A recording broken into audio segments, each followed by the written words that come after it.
This recipe that I've prepared for you today is a very soothing drink that has plenty of vitamins, minerals, iron, and even protein for your hair. An indicator of a healthy scalp would be to see what state our hydrolipidic film is in.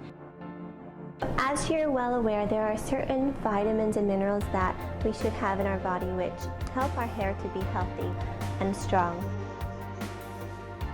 I had the COVID virus back in March, and I started losing a lot of hair.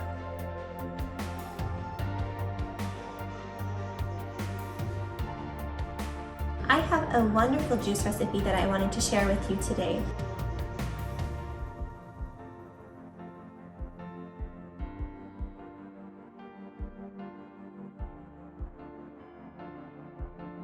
I'm so excited to have you guys here for our detox day.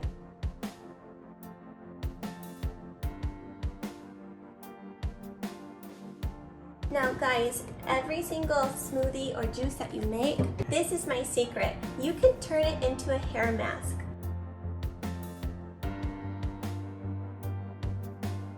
When we're exercising, we want to focus on two main things: respiration or breathing, and perspiration or sweat. So inhale, 2, 3, 4, hold, 2, 3, 4. And you're going to find that your hair strength will improve when you eat foods like this on a consistent basis.